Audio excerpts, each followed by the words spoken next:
Kenalkan, nama saya Begita Probati dengan 4421184. Di sini saya ingin menjelaskan tentang analisis gaya komunikasi Susilo Bambang Yudhoyono.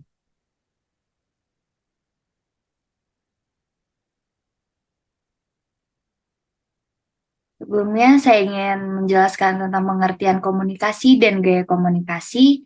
Komunikasi adalah suatu proses di mana seseorang atau beberapa orang, kelompok, organisasi, dan masyarakat menciptakan dan menggunakan informasi agar terhubung dengan lingkungan dan orang lain.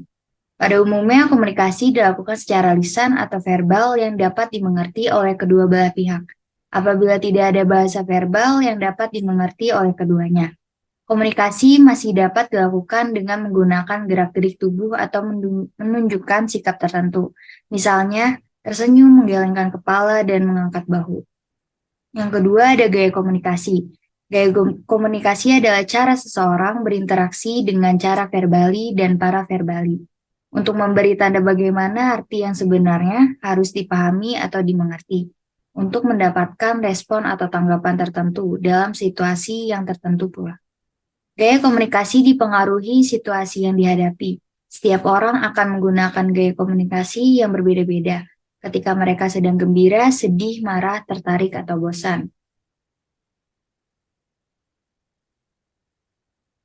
Di sini saya ingin menjelaskan secara singkat data biografi Susilo Bambang Yudhoyono. Jenderal TNI Profesor Dr. Susilo Bambang Yudhoyono lahir pada 9 September 1949 atau lebih dikenal dengan inisialnya SBY, adalah Presiden Indonesia ke-6 yang menjabat sejak 20 Oktober 2004 sampai 2014. Ia merupakan presiden pertama di masa reformasi yang terpilih melalui pemilihan umum secara langsung. SBY bersama wakil presiden yaitu Muhammad Yusuf Kala terpilih dalam pemilu presiden 2004. Ia berhasil melanjutkan pemerintahannya untuk periode kedua dengan kembali memenangkan pemilu presiden 2009. Kali ini bersama wakil presiden Budiono. Sejak era reformasi dimulai, Susilo Bambang Yudhoyono merupakan presiden Indonesia pertama yang menyelesaikan masa kepresidenan selama 5 tahun dan berhasil terpilih kembali untuk periode kedua. Komunikasi politik. Setiap orang boleh berkomunikasi tentang politik. Meskipun begitu, tidak semua orang dapat melakukan komunikasi politik secara berkala dan berkesinambungan, sehingga jumlah mereka yang melakukannya relatif sedikit. Pemimpin politik harus mampu berperilaku seperti yang diharapkan orang terhadap sosok seorang pemimpin. Politikus merupakan mereka yang memegang jabatan pemerintah. Jabatannya dapat berupa eksekutif, legislatif, maupun yudikatif. Baik mereka dipilih, ditunjuk, ataupun pejabat karir.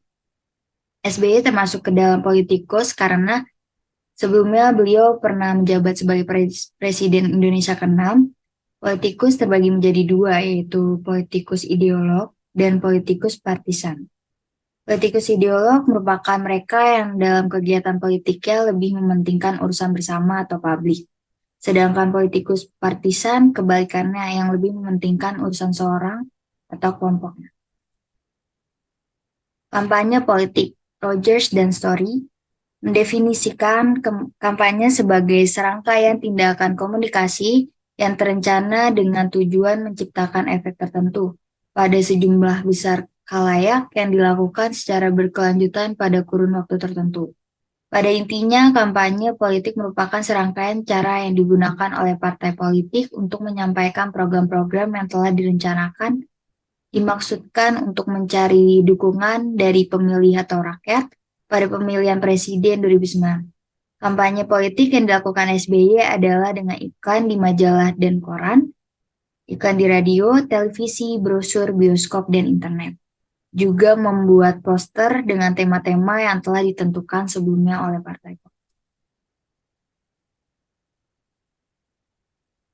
Saluran media komunikasi politik. Dalam menyampaikan pesan politik, SBY lebih memilih menggunakan media sosial sebagai media yang praktis dan dinilai lebih efektif dibandingkan harus membuat konferensi pers secara khusus dan mengundang banyak wartawan. Hal ini bisa dilihat dari cuitan SBY di Twitter pribadinya @SBY Yudhoyono pada 27 Juli 2016 mengenai pengunggahan video terkait ucapan selamat kepada para menteri yang baru saja dilantik oleh Presiden Joko Widodo. SBY juga mengucapkan terima kasih kepada para menteri yang dicopot jabatannya dari Kabinet Kerja Joko Widodo, seperti Rizal Ramli. Media sosial dinilai mampu untuk tetap memberikan gambaran bahwa SBY masih layak dianggap sebagai pemimpin opini yang berpengaruh, meskipun ia sudah tidak lagi menjabat sebagai Presiden Republik Indonesia. Kesimpulan dari PPT ini itu, menurut Dan Nimo, komunikator politik bukan hanya mereka yang mempunyai nama besar di dalam partai politik, melainkan juga mereka yang hanya rakyat biasa. Pesan persuasif dapat berupa retorika, agitasi, propaganda, iklan politik, dan kampanye. Biasanya retorika berupa pidato yang bertujuan untuk melakukan persuasi dan membangun citra dari komunikator tentang program atau visi misinya. Pada pemilihan Presiden 2009, kampanye politik yang dilakukan SBY adalah dengan iklan di majalah dan koran, iklan radio, televisi, brosur, bioskop, dan internet. Juga membuat poster dengan tema-tema yang telah ditentukan. Kampanye politik biasanya berisi keterangan tentang sosok diri, keluarga, visi, dan misi kandidat. Maka dari analisis di atas, dalam menyampaikan pesan politik, SBY lebih memilih menggunakan media sosial sebagai media yang praktis dan dinilai lebih efektif dibanding harus membuat konferensi pers.